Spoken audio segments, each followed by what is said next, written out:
We have everyone, please kindly mute your microphones and your videos, please. Thank you so much. Welcome. Thank you.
All right.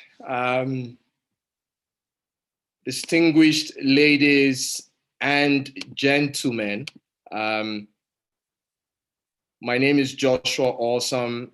As we begin this meeting, we'd like to welcome everyone who is joining us from here, and also welcome those who are joining us via YouTube, and also use this opportunity to welcome our keynote speaker, who is joining us all the way from the United States of America. My name is Joshua Awesome, and I'm honored, privileged to have founded what is called the African Institute of the Mind.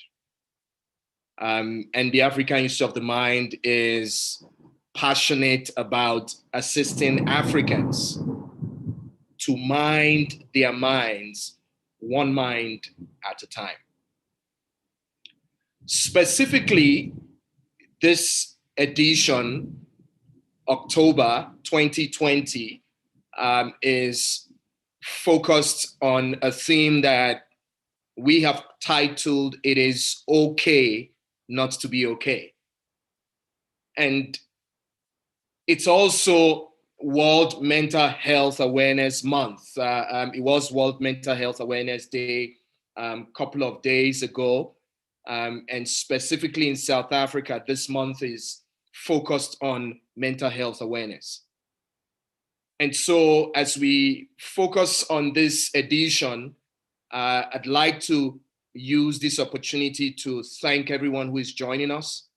More importantly, to also highlight that the African Institute of the Mind is the non-profit expression of Awesome Group. And Awesome Group has, as part of it, a learning and development consulting company, a coaching psychology practice, and the latest entry into our group is a real estate company called Midway Properties. I'm humbled, honored, grateful, and privileged to welcome everyone who is joining us from wherever you are joining us from on our beautiful continent here in Africa. I am coming to you from South Africa, the corporate and global headquarters of our various organizations. I'd also like to use this opportunity to welcome my friend, a distinguished practitioner, coach, and colleague of mine who is a PCC at the International Coach Federation, and I will introduce her much later on. But without further ado, I'd like to just go straight into my presentation for today. And as I begin my welcome keynote, the first thing I'd like to do is to just take a moment to just highlight that over the last editions, we have hosted people from around the world, experts, authorities, from my friend who was the global wellness executive at Google, Bill Duane, to the celebratory shrink in Nigeria, Dr. Maimuna Kadiri, to the wellness spa executive director of Venevici Spa, to Dr. Harry Paul Benjamin, Jamaican American, Petunia, and my great friends at the African Board for Coaching, Consulting, and Coaching Psychology also. And last but not the least, an award-winning author of Mindful Day, a book that National Geographic endorses, who is also a former Accenture executive and a KPMG mindfulness coach and consultant.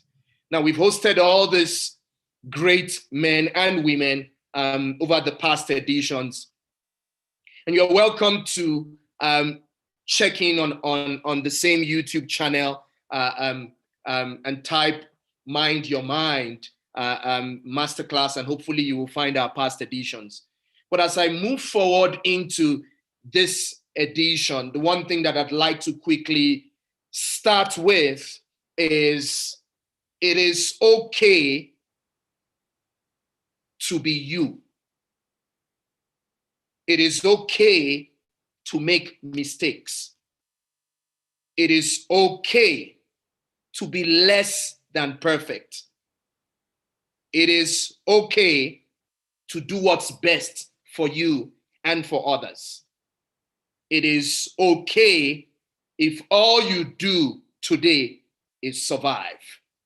Distinguished ladies and gentlemen, it is okay not to be okay. Now, I'm going to share this short video and I ask you to watch and listen. Feelings like fear, anxiety, or stress. A little stress can be helpful. It can be the motivator that keeps us self-isolating or washing our hands. But constant or high levels of stress can negatively affect our mental and physical health.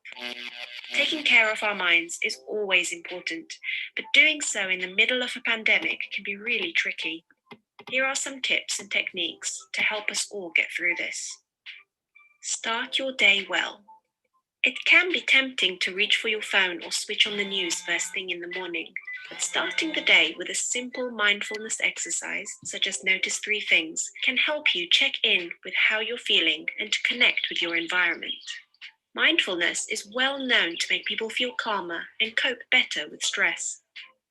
This quick exercise takes less than a minute. Before you get out of bed, pause and concentrate on 3 things you can see. For example, your patterned curtains, the blue sky, or even just a light bulb. Then listen for 3 things you can hear: the sound of cars passing by, a singing bird, or the hum of your boiler. And finally, notice 3 things you can feel in contact with your body: your PJs, bed sheets, or even your cat. Get planning. Although it's tempting to stay curled up in bed, adapting and creating positive new routines can be helpful and keep you motivated. For example, in the place of what was your morning commute or a school run, listen to a podcast or go for a walk. Incorporating some form of exercise outdoors if possible into every day is good for mental and physical well-being. And set aside time to speak to friends, family, or work colleagues every day. Connecting with others releases feel-good hormones that help to relieve stress. Stay informed, not overloaded. Although we are able to cope with some stress here and there, being constantly exposed to a rolling, fear-inducing newsfeed can impact your mental health. Hearing upsetting or anxiety-provoking news triggers a stress response in our bodies. Keeping informed is important, but managing your social media and information intake will make a big difference to how you feel. Try to limit the time you spend listening to, watching, or reading things about the outbreak. Turn to 1 or 2 reliable sources for news and check them just once or twice a day to stay informed. If feelings of anxiety spring up in your day, try a breathing technique such as box breathing. Concentrating on and controlling your breathing is a scientifically backed way of making you feel calm. Box breathing is quick, easy, and can be done anywhere. Breathe in deeply through your nose for a count of 4. Hold your breath for 4. Breathe out completely through your mouth for a count of 4. And hold your empty breath for 4. Then repeat 4 times. Getting ready for bed. Good quality sleep makes a big difference to how you feel, but feeling worried or anxious can make getting to sleep difficult. You could set a coronavirus news curfew so you don't watch or read anything to do with the outbreak after 7 p.m. and aim for a regular bedtime. You might also find it helpful to avoid caffeine before bed, not eat or drink too much late in the evening, have a warm bath, and keep screens out of your bedroom. If getting to sleep is proving tricky, you can try the body scan. This simple exercise helps you to relax both your mind and body, and with practice, you might find that it even sends you off to sleep. Whilst you're lying in bed or resting, take your attention to your feet. Relax and soften them into the bed as much as possible. Then scan up your body, moving to your ankles. Release any tension and soften them into the bed. Once they feel relaxed, move up further to your calves, then knees, thighs, and so on.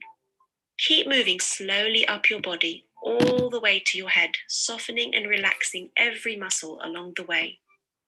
We hope these simple daily steps will help. Take care. All right, so just to move us forward, I'm going to ask if anything that has been highlighted in the short video resonates with you. Please type it in the chat box.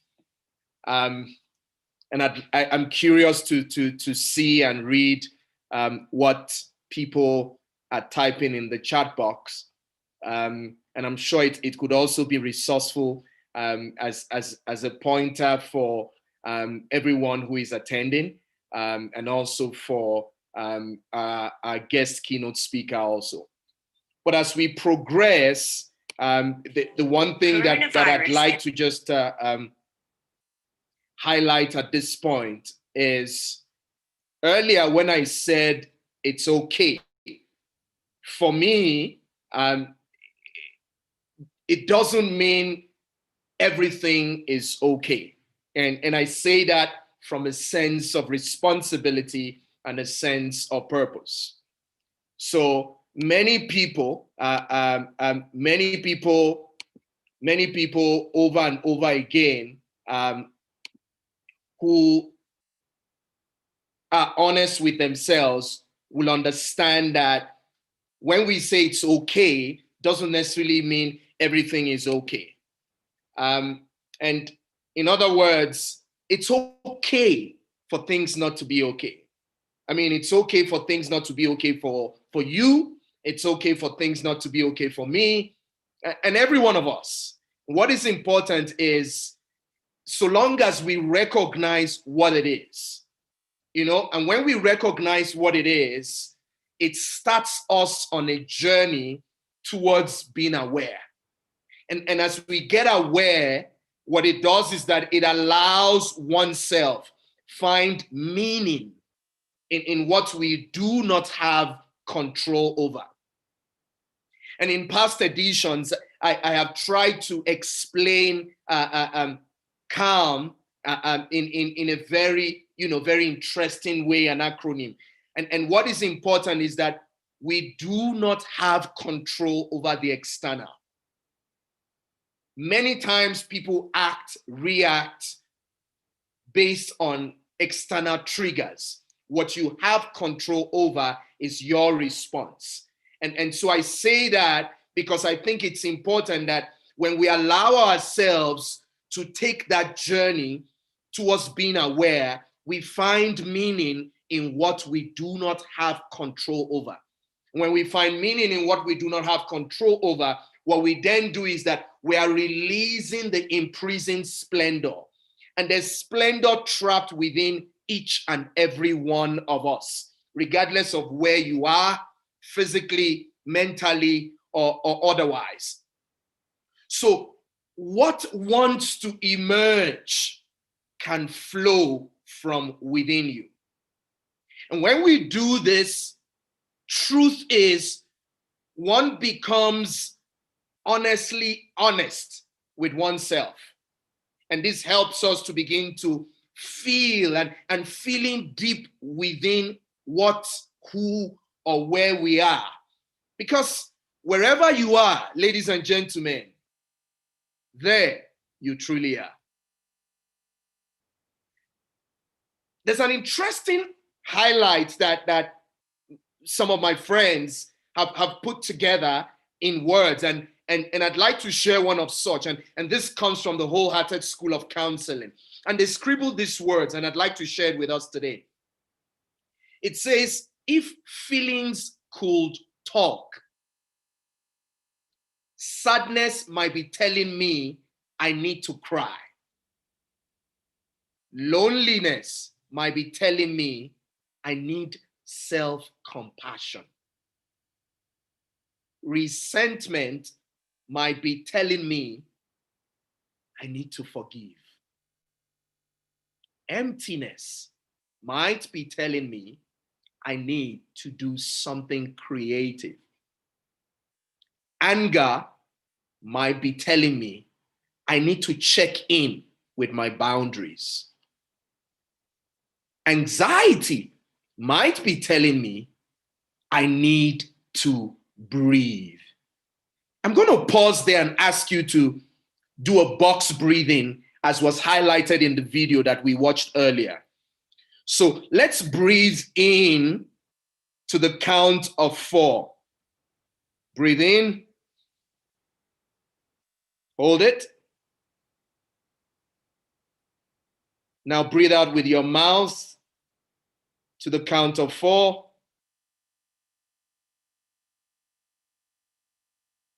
Again, in.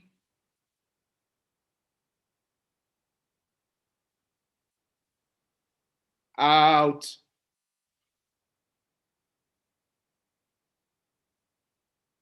In.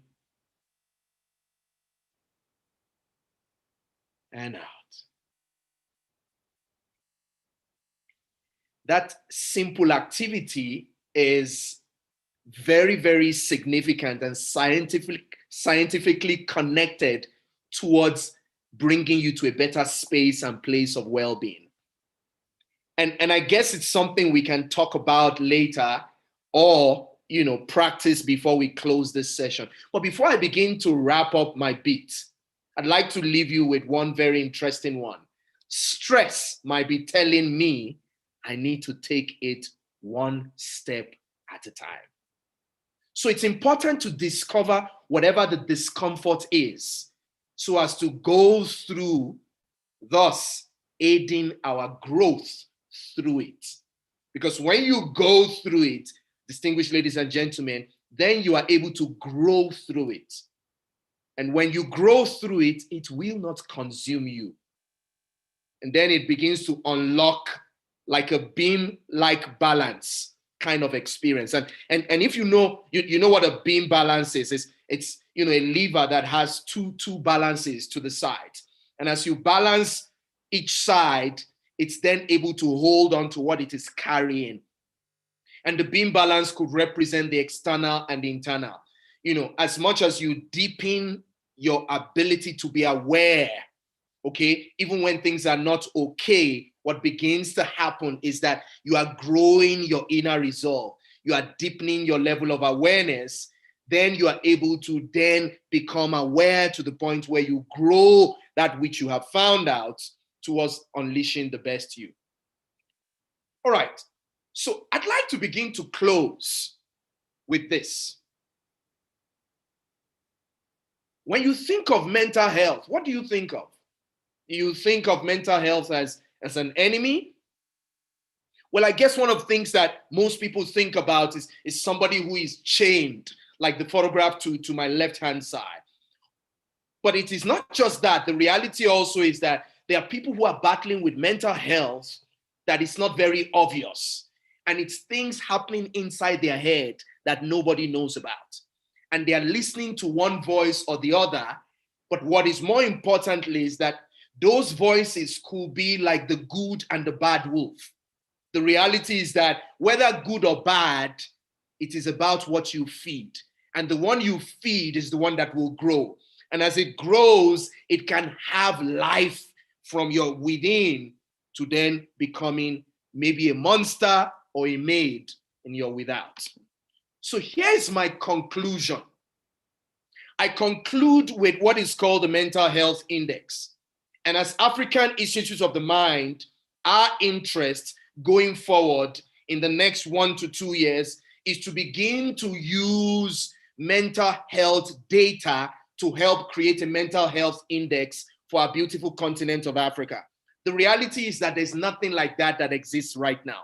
So this is a global mental health data that I got from the PubMed. And for those who are in our industry around coaching psychology, around psychology and well-being, you will understand what I'm talking about when I refer to the gold standard of research, which is the PubMed. And it says there is a greater drop in mental health for those who are not currently employed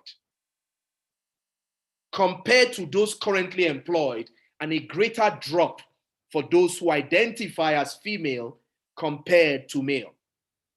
Further, the younger the age group, the more negative the change in mental health. The mental health index subscore with the largest drop was for the risk measure of anxiety. That was at minus 14.8 points based on the mental health index data. And then depression followed by 14.0. Work productivity took the next level. Optimism then went next at minus 12.3, and isolation minus 10.0. Now, in spite of this, there was relatively little change in self-ratings of general psychological health, which was at minus 0.4. However, this measure lags the other sub-scores, as well as financial score dropped only 2 points, suggesting the impact of economic change that has had, economic change had not yet greatly depleted emergency savings. Now, that said, those without emergency savings have experienced a more significant drop in their mental health at minus 23.0, according to the stats in the mental health index, than the overall group of those who are polled in this research, as well as people with no emergency fund have uniformly low score on the mental health index. Even those with lower household incomes who have an emergency fund have higher scores than those with higher income and no emergency fund. Here's my concluding slide. The mental stress change score that was conducted this year, 2020, is highlighted at 17.4% of the population of the world.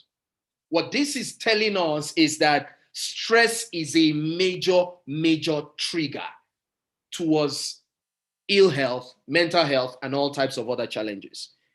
My ask is that everyone who is watching this or will watch this or watching it via YouTube or here via the Zoom live session, I ask you to please mind your mind.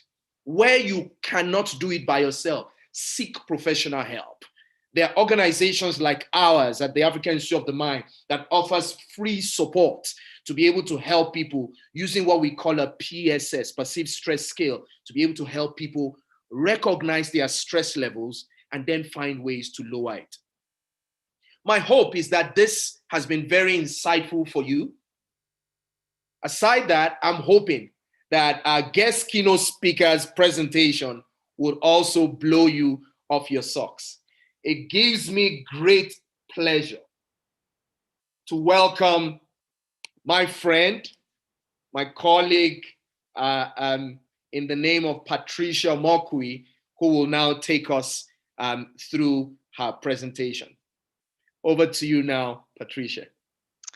Thank you so much, Joshua, and thank you so much for your remarks and for inviting me to be with all of you today.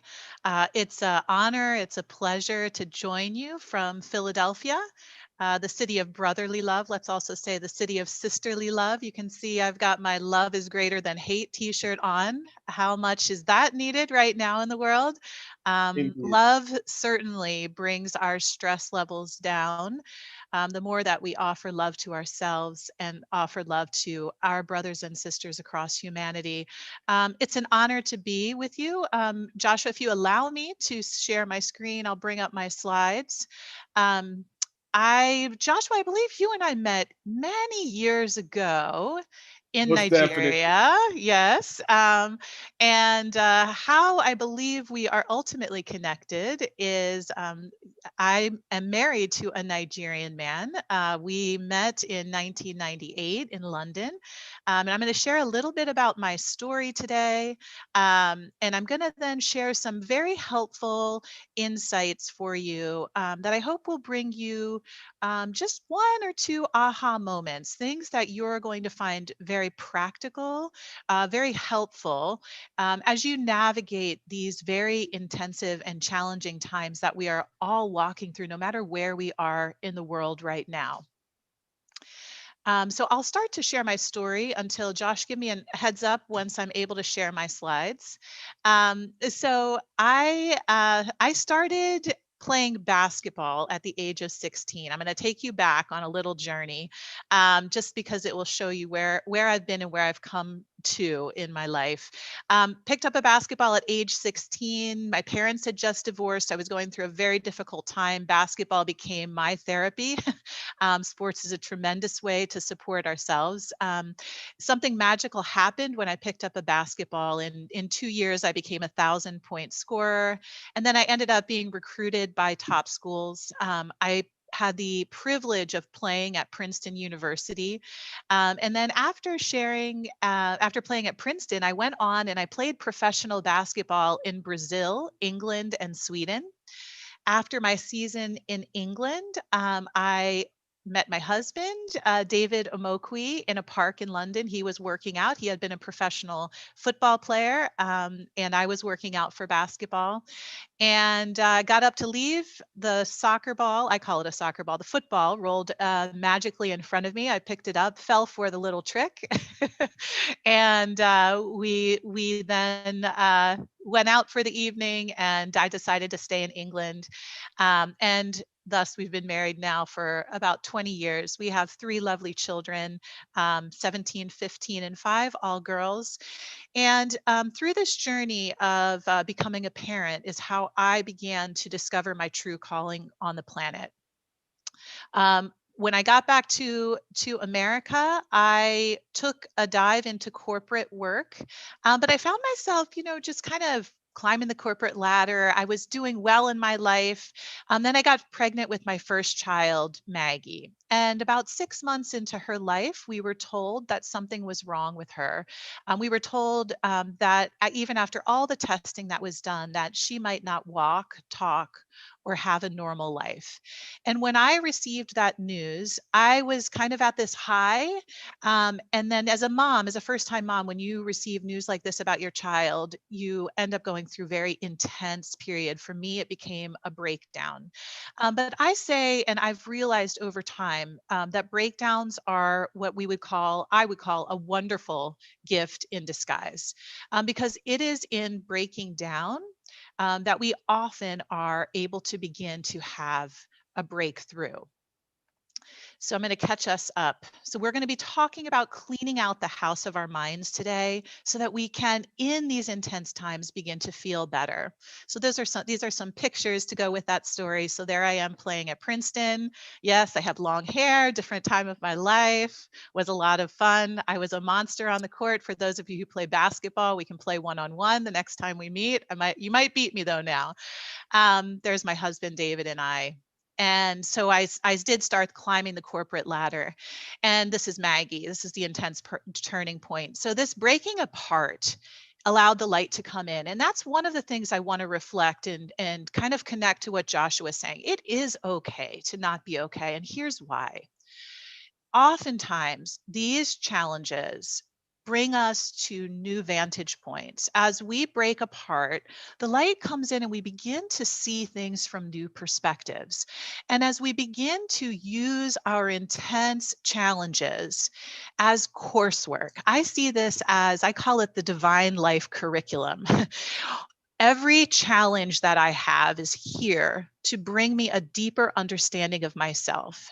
Every challenge that I have is here in some way, shape, or form to help me grow. And as we approach our difficulties with this mindset, we do illuminate our minds, we do open ourselves to greater understanding of who we are, of why we're on the planet, of the gifts that we have to bring, no matter what our outer circumstances might look like in the moment.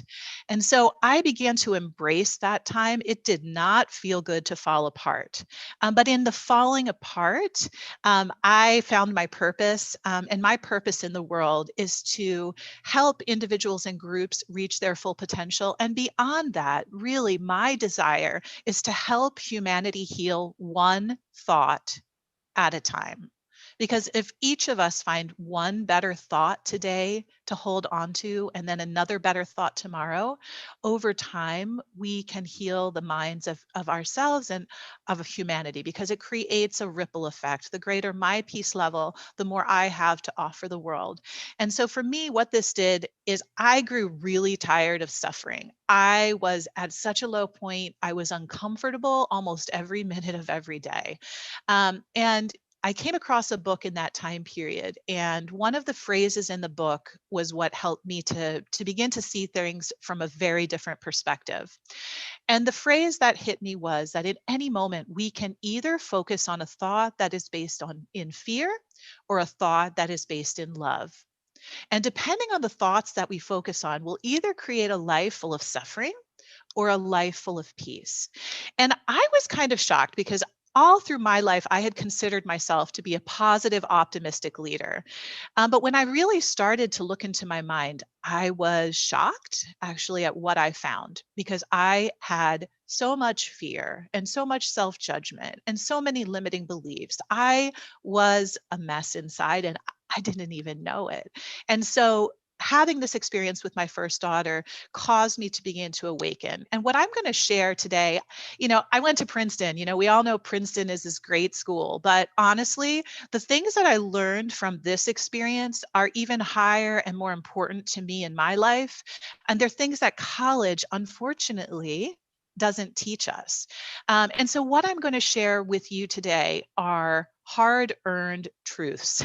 And all of the things that I'm sharing with you today, they are research based. I came to find out in my journey of finding and living my purpose. I did become a professional certified coach. I am certified in applied positive psychology. I'm a certified resilience trainer. I'm certified in emotional intelligence. I just became certified as a chief happiness officer. I care so much about the science behind these things and the research-based ways that we can all begin to, step by step, thought by thought, transform ourselves. So I hope that you'll find this today. I'm going to offer you some exercises. I'm going to offer you some ideas. But the goal of this is that by the end of this presentation, you'll have found one insight and one next step that will help you, no matter where you are in your life journey, to begin to heal and to grow and to rise to your next level. So our opportunity in these intensive times is to take time to observe and notice. And I can tell you that I have, in the last 6 months, done presentations for thousands of leaders and groups around the world. I have worked one-on-one in coaching sessions with leaders. And what I have noticed is that oftentimes across humanity, we are involved in so much constant doing that we forget to step back and notice our being. We fail to just relax for a moment and become aware of what is going on inside of us. And Joshua was talking about the beauty of the messages that emotions give us. We have the ability to begin to notice and observe what's going on within us. And so I would love to leverage the chat. Don't be shy. We can take a look together at how many thoughts on average do you think a person thinks in a day? And I'm guessing that if you've been attending Joshua's sessions regularly here on Minding the Mind, that you might have this answer, but just take a guess. How many thoughts in a day on average are people thinking? What science tells us is that approximately 50 to 70,000 thoughts in a day. That's a lot of thinking, isn't it? And I've heard people say, oh, it's hundreds of thousands. Well, those are the ones of us amongst us that have super busy minds, and our minds are constantly racing, aren't they? And another thing to begin to observe within yourself is, do you spend more time thinking about past things? Or are you more of a future oriented person? So when I began this process of starting to study my own mind, I noticed that I was very focused. I love to think and plan for the future constantly. And for me, though, that translated into a tremendous amount of worry. So these opportunities to just start to notice our mental patterns can be very powerful. We can begin to study and examine ourselves and what's going on within us. And there's no right or wrong. It's just about you understanding you to a whole new level. So here's what I found. I don't know if you guys have this show in South Africa or wherever you are in the world. There's a show here in America called Hoarders. And the show Hoarders is about people who they don't throw away their trash. They just let things accumulate and pile up over years until it's this massive mess inside their houses. So for me, when I started observing what was going on in my mind, first of all, I was sort of disgusted and shocked at what I found, because I had fears piled from floor to ceiling. I had self-judgment, nasty bags of trash from my past pain that I had never taken care of. The house of my mind was cluttered to a point, and I didn't even know that was going on. And so as we stop and we observe, we begin to open the windows, open the blinds in the house of our mind, and we allow the light to come in, and we start to look around. And I know it's kind of uncomfortable because it's hard to see what's there. I know I didn't like to see what was there. But the beauty in finding out what's there is that we then begin to see opportunity after opportunity to do the work of cleaning out the house of our mind. And you can't do it all at once. So I want to also tell you, here's what I noticed. And it's funny that Josh had put up that picture of that on that last slide of like the angel devil. But what I noticed in my mind, I started literally sitting and observing every thought that went through my head. And I realized I was my own worst enemy. I had an inner bully that lived in my head. You can see her there with a whip. And every morning, from morning until night, that inner bully would come and torment me. And you can see a picture of me there in my mind. I was tied up and bound by my fear, by my self-judgment, by my limiting beliefs, and by my past pains. And that bully would go at me all day long. But I started to notice what was going on. And I started to notice that was a part of me that was doing something to me. And I began to notice that I had power to begin to shift that. Because it doesn't feel good, does it, to be tortured by this inner bully? For me, it felt awful. I would feel sick to my stomach. I would start to get headaches. I would become so overwhelmed. And I would start the day defeated. You wake up fresh and then this inner bully takes over, and I would feel awful before the day even began. And I was still a high functioning corporate executive walking through the day with my everything okay mask on. And anyway, when you start to notice what's going on, it is the awareness that opens the door to the path to transformation. But I also noticed one other thing.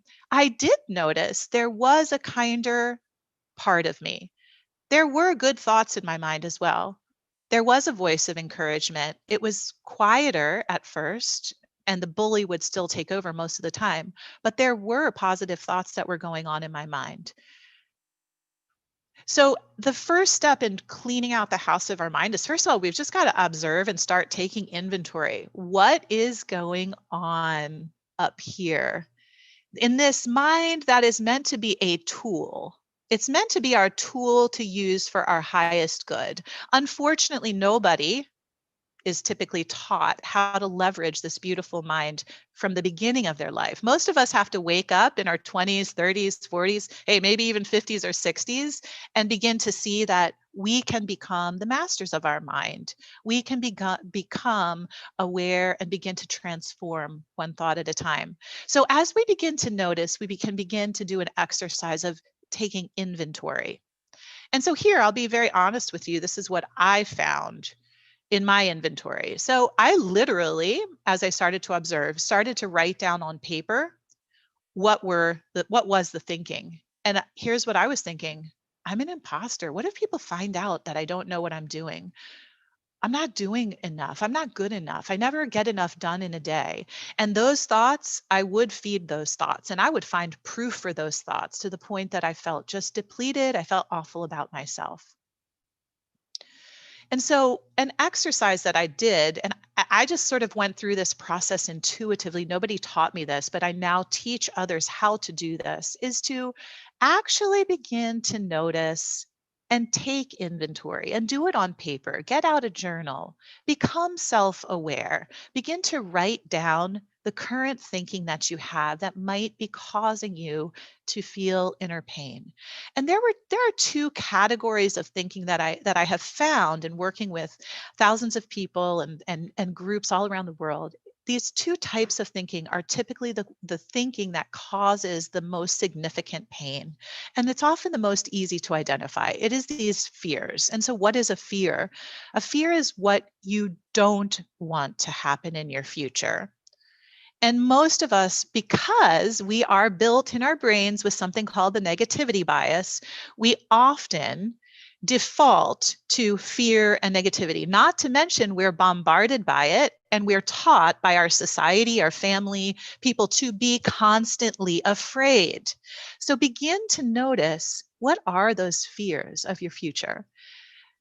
And remember that our minds are incredibly powerful, because in the future, if we're visualizing negative things, we begin to flood ourselves with the neurochemicals of stress. We flood ourselves with adrenaline, and we feel as if it's happening now. We can overcome ourselves with fear. But in any moment, we can notice and we can stop and we can take a deep breath. So write down the fears so that you become familiar with your mental patterns. We each have our own unique mental patterns that we have the opportunity to heal. And the second category of thinking is to notice our self-judgment. We have been taught from childhood to think about things that are wrong with us, right? I'm sure many of you have heard a parent or someone say, "What is wrong with you? What's wrong with you?" Well, we begin to internalize this self-judgment, and we start to compare ourselves with other. We start to beat ourselves up for not being beautiful enough, not being smart enough, not being far enough along on our journeys. And so we can begin to look and study these mental patterns and to write down the self-judgments. And it's not fun to see, but once you start to identify it, you can kind of step back and say, what am I doing to myself in my mind? So it's a huge opportunity to do this kind of an exercise. So I would encourage you, you can even be doing this as we're going through this presentation, is to look at the voice of your inner bully and write down those 2 or 3 fears that keep going to your mind. Is it fear about finances? Is it fear about success? Is it fear about the future of your marriage? Is it fear that you're never going to find someone to marry? What are those fears that are constantly repeating in your mind? And what are those thoughts of self-judgment that are going through your mind on a regular basis? Write them down so you can see the patterns on a piece of paper. And that awareness will begin then to give you and move us to the next step of being able to clean out the house of our mind. But first I'll stop. I don't know, maybe you can just realize and relate to this, that when we start to think those thoughts, remember, it creates a state in our body. So, you might be walking through your day and then all of a sudden you start to notice that you're so tensed up and like you're starting to get a headache or you feel sick to your stomach. Noticing what's happening in our body is also a powerful thing to become aware of, because when we begin to focus on these thoughts, it literally does change our physical, mental, emotional state of being. And when you start to notice this, then you can again stay aware. Don't judge what you're feeling. Don't judge what's going on. Observe with a curious spirit and with self compassion. What's going on with me right now? I don't feel well.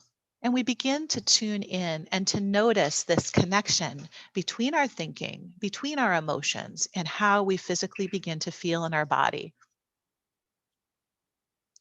So the opportunity then is, once you have this inventory of these messages from your inner bully, is to begin to realize that you can create new thinking. You can leverage some of the positive thinking that you have and grow that. And so step 2 is to start looking at the messages. I call it the inner best friend. And I have had to spend 17 years working to cultivate the voice of my inner best friend, to make that as strong or stronger than the voice of my inner bully. And so I purposefully, as I started to do that inventory and write down my thoughts that were causing me to suffer, I then also began to write down new thinking. That was the next step. Wait, if I don't want to think these thoughts, what do I want to think instead? And so I started to notice that I could be thinking, wow, I have gifts and talents. Every person on the planet has amazing gifts and talents. I have what it takes to be successful, and so do other people. And I started to give myself credit because I was showing up. I was trying my best.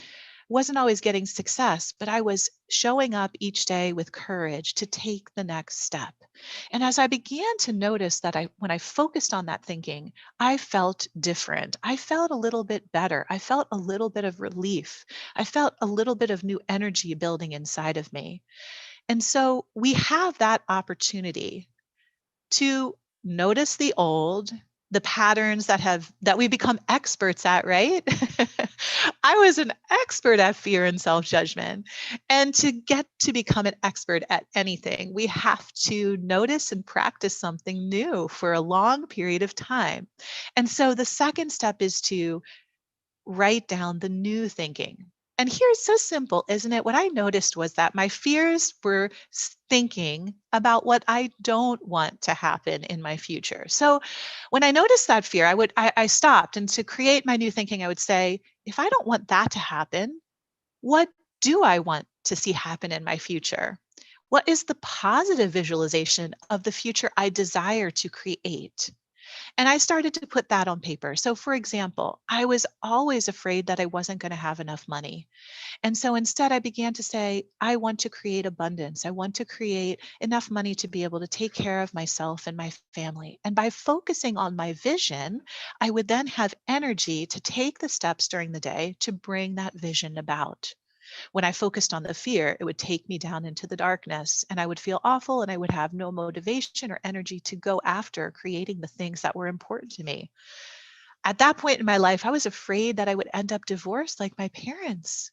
And when I focused on, oh, what if this happened? What if this went wrong with my marriage? Then I would be on edge and I would be tense. But what I wanted to create was a happy, fulfilled marriage with closeness and companionship. And if I focused on my vision, then I would have energy to take the steps during the day, the small baby steps, to create more of what I wanted to come about in my life. And then the second thinking, the self-judgment, is about what was wrong with me. Self-compassion is what the voice of the inner best friend operates from. And it's to notice the good. What is right with me? What is good with me? To notice the courage that we have, to notice the amazing innate abilities. We're all born as amazing geniuses in our own right, but few of us have been taught to think about ourselves in that way. We can begin to open to seeing ourselves from a new perspective as beautiful, remarkable creations of the universe. And as I started to be kinder to myself and gentler to myself, I started to feel a little bit better. And that fueled me to then grow and do better and become better. So I want to stop and say it's okay to be where you are with your thinking right now. This is a journey. It is an exciting opportunity to begin to clean out the house of our mind. And we can't do it all overnight. We can only do a little each day, and that leads to new results over time. So as I began to choose more and more to focus on the voice of my best friend, I realized that in any moment I did have a choice. So if I could begin to observe and tune in, if the voice of the inner bully was starting to take over, I would say, no, thank you. And I would move towards the voice of my inner best friend. I would focus on my vision. I would focus on what was good with me. And that began to change how I feel on a daily basis. It began to lessen the level of suffering that I felt. And remember, my circumstances hadn't changed during that time. I still had a child with a rare disease and special needs. I still was going through what appeared to be a very challenging crisis. That hasn't changed for 17 years. What changed was what was going on inside me. That is a process of transformation that each of us can learn to work through and to walk through and to retrain ourselves.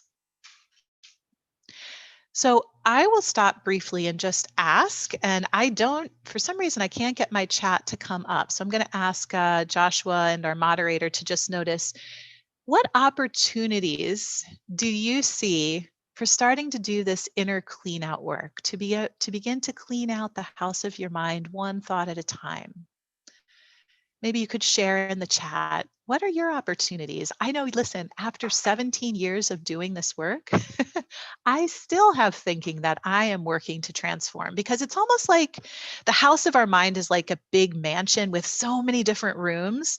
And so we start by cleaning out a little area where we can sit and find a little bit of peace. But then there's all these other spaces and places that we begin to discover, layer upon layer of opportunity to transform what's within us. And as we transform within us, we begin to see that we can transform more and more that which is outside of us as well, to influence and create more of what we desire in our realm of influence. So I'll stop there. Is there any chat? I'm not sure if anyone is weighing in on what opportunities do you see for cleaning out the house of your mind? Did you notice anything as I was sharing through these exercises and this material? Are we getting anything in the chat?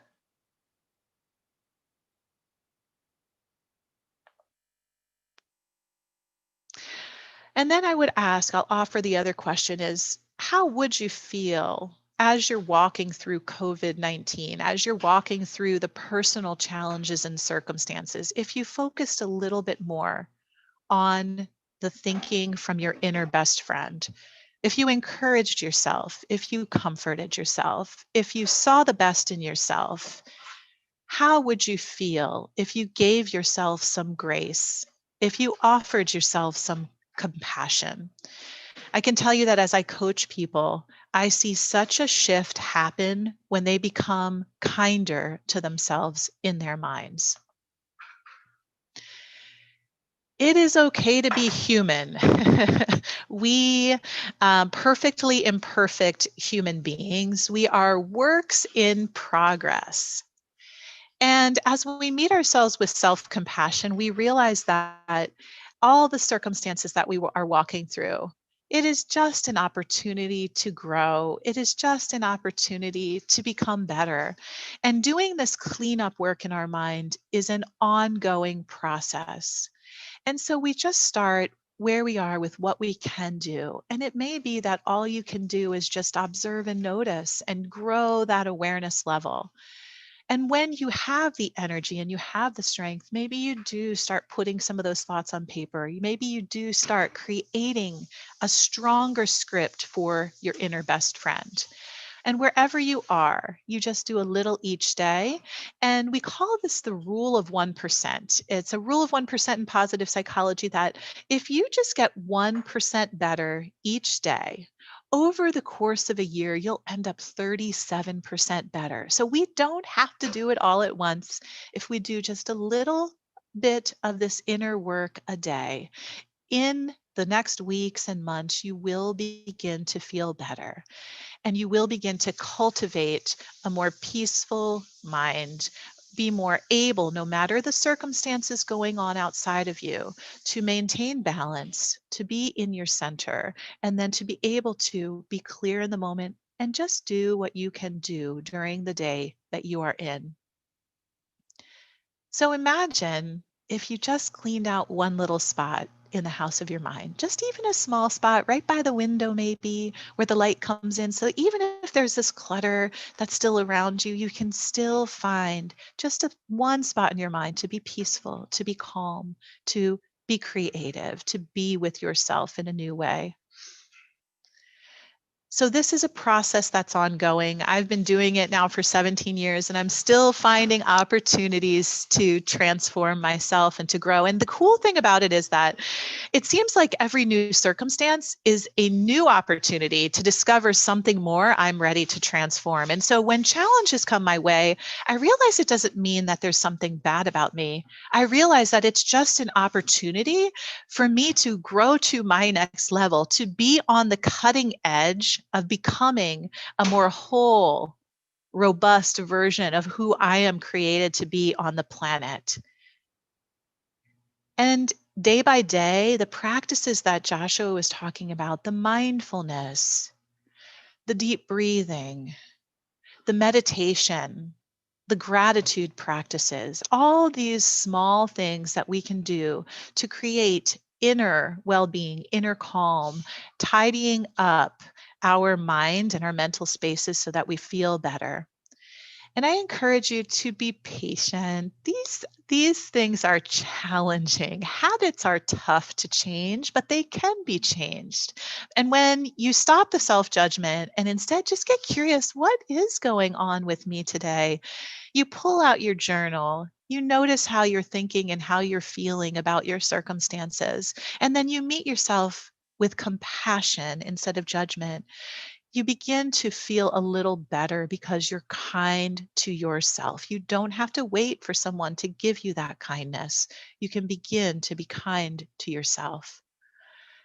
And as I mentioned, there will be more and more rooms that you find. Once you do one layer of cleanup, the next layer will emerge. But I have learned to welcome that process. Once you get the hang of the inner transformation work, it becomes magnificent and becomes very challenging in a positive way. It becomes exciting because you realize that every new layer you clean up allows you to rise one level higher in your life and in how you move and walk through your day. So I'll stop now. And Joshua, we can maybe open this out to share what's a key insight in the chat. What's one of your key takeaways and your key next step from our learning today in minding your mind and cleaning out the house of your mind? What will you begin to take away from today?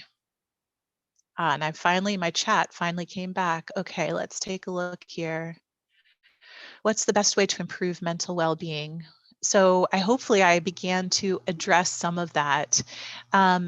mental well-being, it is this awareness. It is the cultivation of the new habits in how we think. It is the cultivation of these daily practices, one small practice that you can begin to cultivate so that you create a new state in your mind. New thinking creates a new feeling, creates how you feel differently in your body, and creates new patterns in your life.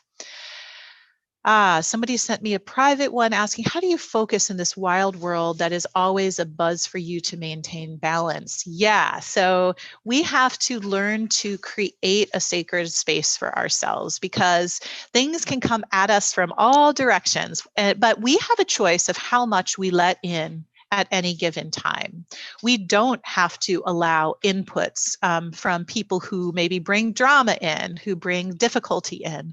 We don't have to allow overwhelming media inputs. We can begin to choose and cultivate what we experience in our daily life. And sometimes we have things bombard us that we're not prepared for. And that's where we learn to go within and create an ability to see and be calm, and to choose, even if someone is coming into our energy or coming into our purview and they're bringing some crazy energy, we can learn to protect our energy and to realize that what others say and do around us is not personal to us. It's what's going on in them that they're projecting into our area. We can instead calm ourselves, not take personally what others are doing, so that we can maintain our equilibrium and our inner balance. So I'm glad that some of you found some insights. Joshua, I'll just share a few other things. I have a YouTube channel as well. I've created a number of very helpful resources. So as you begin this process of reclaiming your mind, it's really helpful to do mental practices. So the first link that I can provide these links to Joshua to send out to the group, is an 8-minute guided visualization that teaches you to tune into yourself, to be self-aware, to meet yourself with self-compassion, to then take the steps to care for yourselves during this time. I have short learning videos there. I have a meditation on purpose, that yes, you are made for something more. Each of us are made for something more. And our life is beckoning us forward into that. And other links there for resources on the YouTube channel. And then you can follow me and join me on Instagram. I'm very active sharing on social media. I have a weekly email list where I send out newsletters and updates on different events and trainings that are going to be happening. And I'll just say that one of the things that I have been doing over the last decade is dedicating myself. So I have a for-profit business, of course, Patricia Omokwe Enterprises, but my husband and I have been investing heavily in Nigerian leaders in particular, African leaders as a whole, actually. Our work is growing in the world. And we offer coaching and training and mentoring services to those positive grassroots change agents. We call them Earth Angels. We have the Earth Angels Rise Foundation, where we are purposefully equipping positive grassroots change agents to live to their next level of impact, because we believe that if a positive leader rises to their next level, they bring the community they serve up a level higher with them. And so that is something active I do in the world as well. So Joshua, thank you so much for the opportunity to share. And I hope and pray that each one of you, wherever you are, meet yourself with self-compassion today as we move forward on the journey. All right. Thank you so much. Thank you so much, Patricia.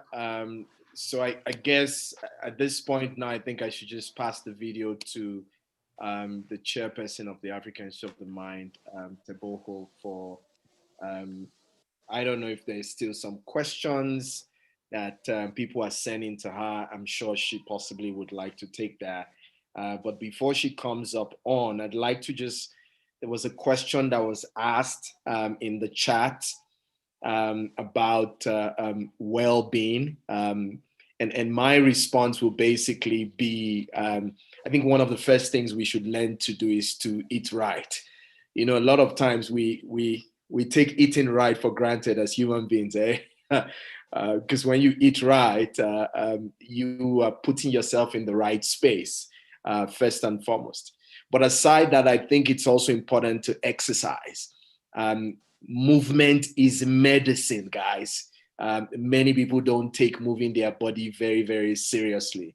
So I think moving your body and exercising is just very, very important. But aside moving your body, I think it's important to also sleep right. That's actually the human body is designed to actually rejuvenate and recover when we sleep right. And many of us take sleeping for granted. You don't have enough rest, so your body is trying to recover. And when you don't do that, you actually are not allowing yourself to. And the last one will be take the outdoor very seriously. Yes, I know it's COVID, but it's key for us to, take a walk. You can walk around your house if your country is still under lockdown. And if your country is not under lockdown, please practice some social distancing.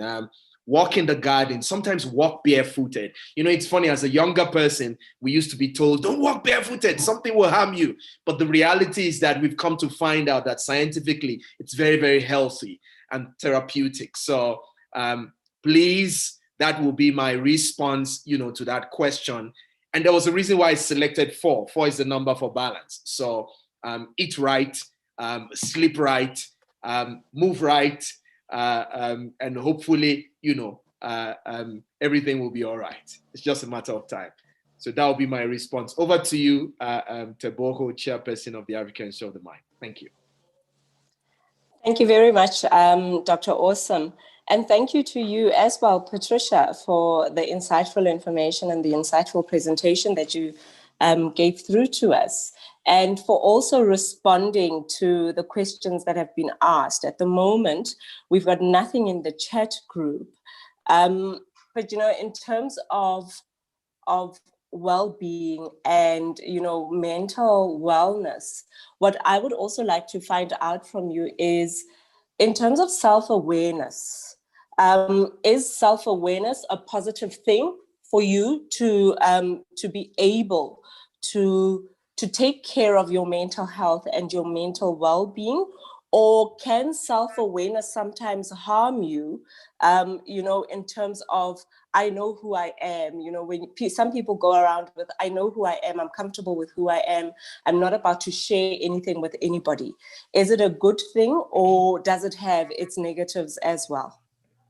So what I would say is that self-awareness is one of the most important keys to transformation, to personal development, and to well-being. And what you just said right there was interesting, because what I heard in the thinking that you shared was, so we can be self-aware, and in that self-awareness, though, there could be a humility, and there could also be an abundance mentality. So I heard a scarcity mentality that, oh, I'm self-aware, so I'm going to keep my resources. I don't want anyone else to discover this or know about these things. Whereas what I believe is that there is plenty of success, there is plenty of well-being, there is plenty of opportunity for all. And so we need to become aware of some of these limiting, fearful beliefs that we hold. And self-awareness is not about self-aggrandizement. I believe that as we become self-aware, as we foster our own gifts and talents, it's not about me being better than Joshua or being better than you. It's about me being my best and knowing that you have tremendous and remarkable gifts in the world. And Joshua is a genius in the world, just as I am. We all have a genius to bring to this planet. And in fact, part of the reason that the planet is where it is people are playing small and hiding their genius or fighting against genius, where when we collaborate, when we realize there is plenty of success, there is plenty of need to transform humanity to go around. I want Joshua to rise to his highest level of success. It doesn't mean something bad about me. It means that he's being who he is fully meant to be on the planet, which can inspire me to be my best on the planet. And as he rises, my world gets better. As I rise, my world gets better. As you rise, we all help transform. We need to all accelerate and step into the gifts that we have, to stop playing small, to stop playing against one another, and instead to collaborate, to join join together, because I believe, as I call us all earth angels, some of us just don't know it yet, that that's what we are. We are here as positive, transformative agents of change on the planet. And part of the earth angels mindset that I teach to all the leaders that I work with is we rise together. Together, we are more. And so it is essential to know that from self-awareness, I step more fully into who I am meant to be on the planet. I encourage you to do the same, and you encourage others to do the same. And that is how we create a ripple effect of positive healing transformation across the planet. What have come to realize is, whether it is people here in the US or leaders that I'm working with in Nigeria, is that this scarcity mindset causes us to think we have to vie for others, vie against others for resources. But I believe that there is plenty for all, and that I can be inspired and joyful about the success of others. And as I move into that joy and that inspiration, if Joshua can create something beautiful, it means that I can as well. I will do it in my own right and in my own time. And another tenet in the Earth Angels mindset that I teach is that we are in it for life. This is not a sprint, this is a marathon. And there are two aspects of that, is that we have to trust the process. That is another tenet. To trust the process, because my process is going to look different than yours and than anyone else's. It may take me 10 years to reach my success, where maybe it takes you 1.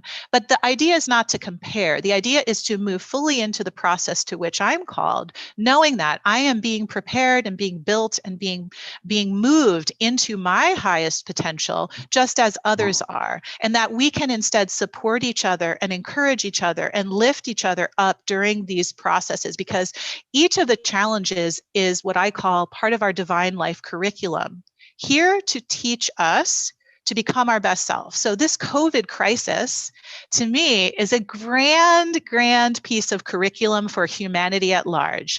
And as we embrace it, instead of thinking something's wrong and fighting against it and feeling like it's sabotaging our progress, if instead we say, what is this here to teach all of us? How is this here to improve humanity? As we accept and love what is, we open the space for miraculous solutions to emerge, and then we grow into our best selves. So I hope that I answered your question, but there can never be bad self-awareness. There can be people who get on ego trips. That's different than self-awareness. But those ego trips always lead to self-awareness one way, shape, or form eventually. So I'm okay with people being on ego trips too. That's up to them. I can only focus on me. Further questions? Hey, I'm going to add one thing to In It for Life. So part of my calling is, and Joshua, you were speaking to this, is that a lot of times we who are positive change agents, we are passionate and we want to get it all done right away. And we work ourselves to the point of burnout. And burnout is a very challenging thing. You cannot be at your best mentally, creatively, if you are pushing your body, mind, and spirit to its limit constantly. So it is essential to rejuvenate and restore and to pace ourselves through the journey, because we are in it for life.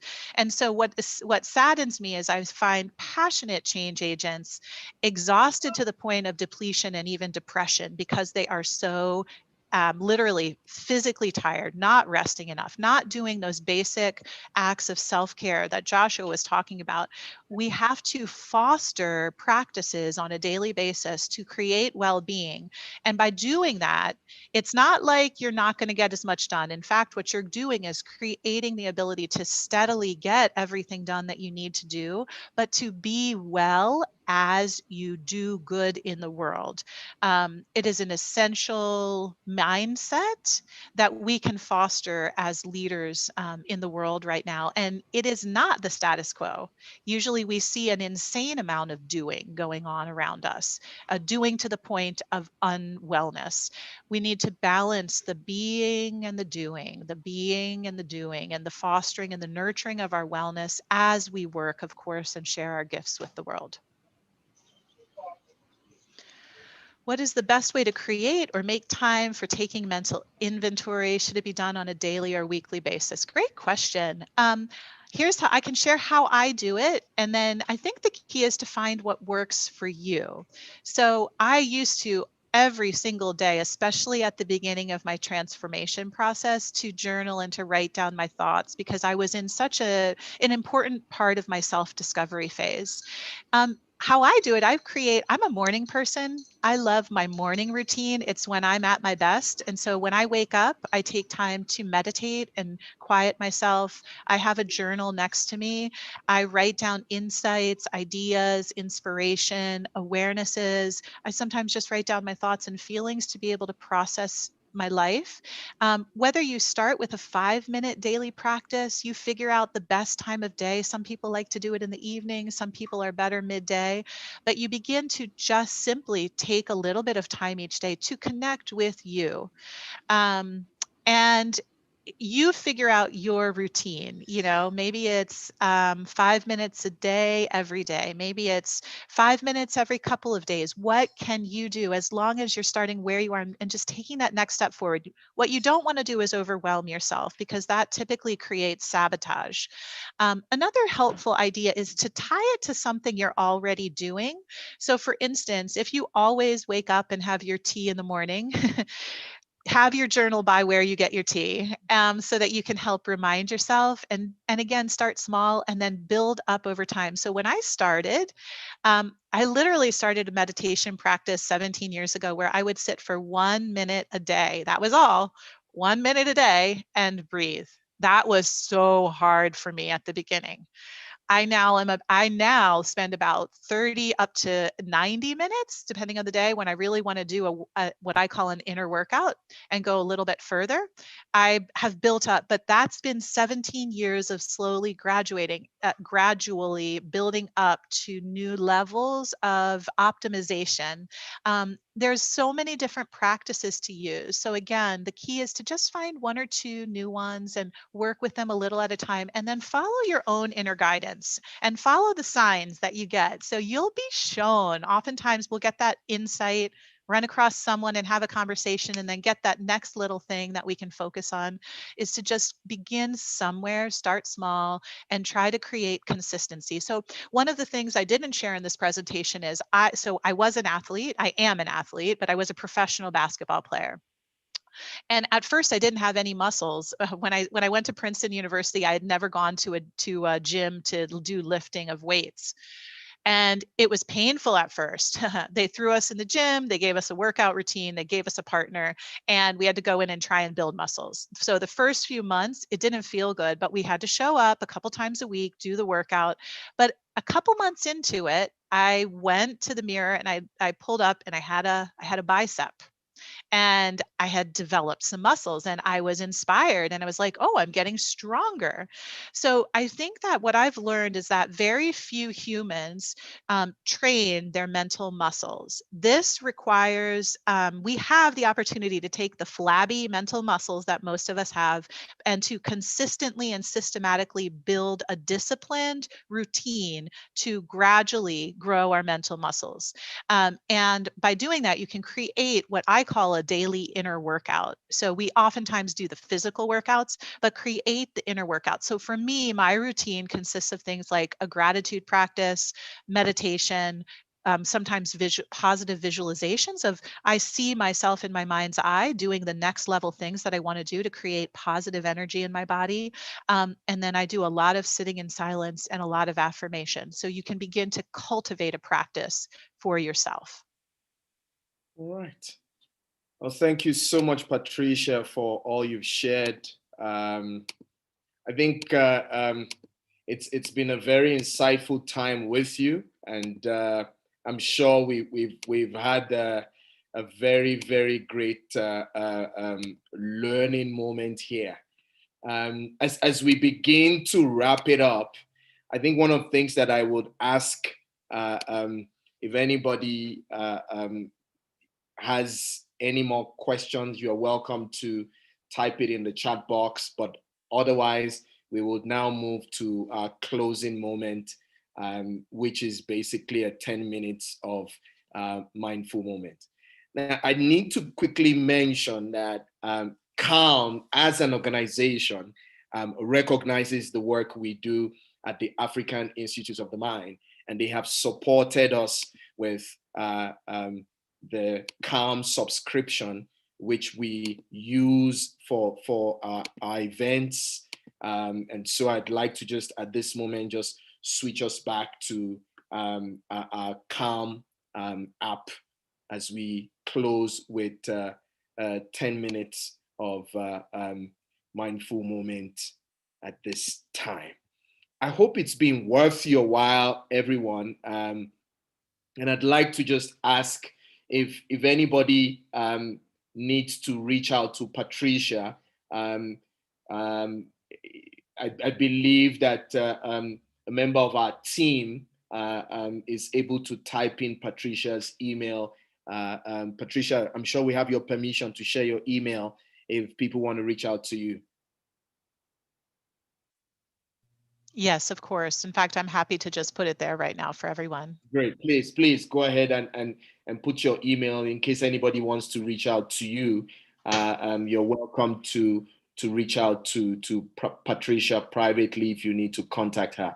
But as we'd like to close, our mindful moment for this day is focused on confidence. And I ask you to join us as we take this time to go into this short mindful moment.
And we'll start our practice by connecting with the breath.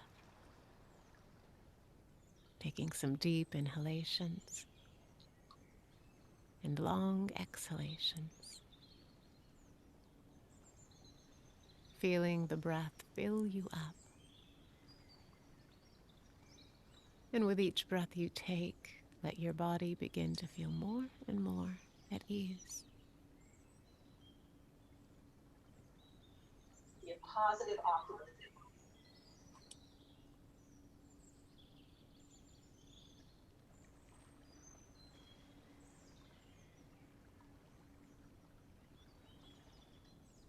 Now allow the breath to resume its natural rhythm.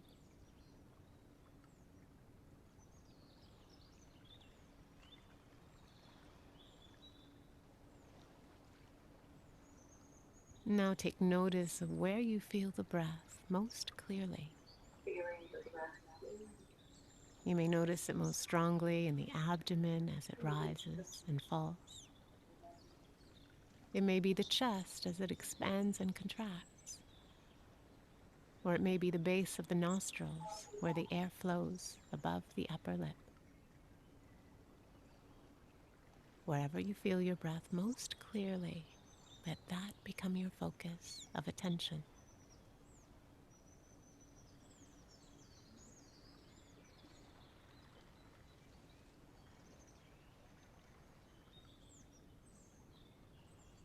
Stay with the entire length of the breath, from the beginning of the inhale to the end of the exhale.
Now gently relax your attention.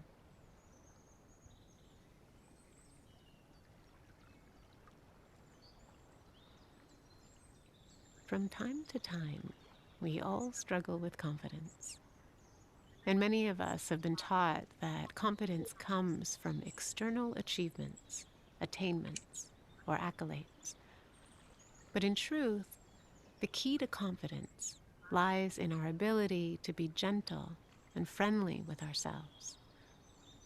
Let's imagine we have to give a big presentation at work in front of our boss and colleagues. Even if we've done everything to prepare, it's still a situation that would test anyone's confidence. So our mind begins to fill with doubt, and we begin worrying about the worst possible outcomes. Then during the presentation, these anxious thoughts unnerve and destabilize us.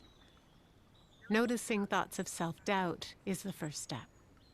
Once we acknowledge this tendency, we can shift our attention to a sense of gentleness, friendliness, and compassion towards ourselves. With non-judgmental acceptance, whether we perform poorly or brilliantly, we can meet ourselves where we are and honor that we did our best.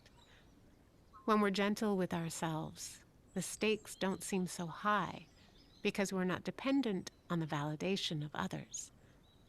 We may never eradicate anxiety and self-doubt, but through mindful awareness and an attitude of acceptance and gentleness, our insecurities begin to soften.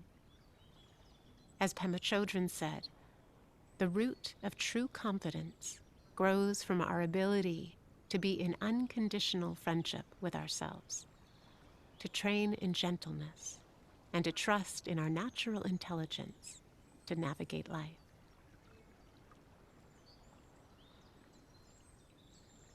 Now gently come back to your body. Come back to the room. Feel your feet on the ground. And open your eyes. I hope you enjoyed today's Daily Calm. Have a wonderful day, and we'll see you tomorrow.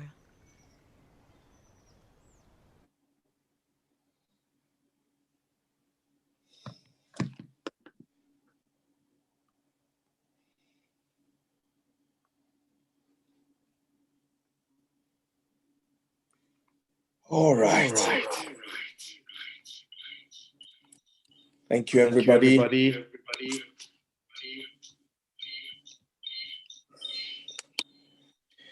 I think it's time to ask everyone if you're still here. You're welcome to switch on your video.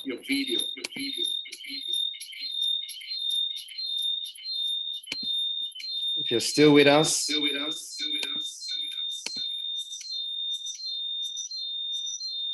okay.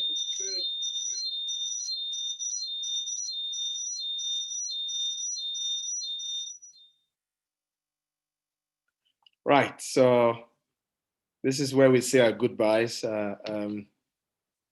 Thank you to everyone who has joined us. Thank you, Patricia. I see some members of our team here in South Africa are still here to the very end. Thanks, guys. I hope you enjoyed it, and thank you so much, Coach Patricia. My assistant has just messaged now to say she's still here too. Thank you, Vinolia. All right. Right. This is where we say our goodbyes to everybody. Thanks for making time out to be here. And I hope it was worth your time. From our side, wishing you all the very best. Enjoy the rest of your day and have a bright and beautiful week ahead. Bye for now.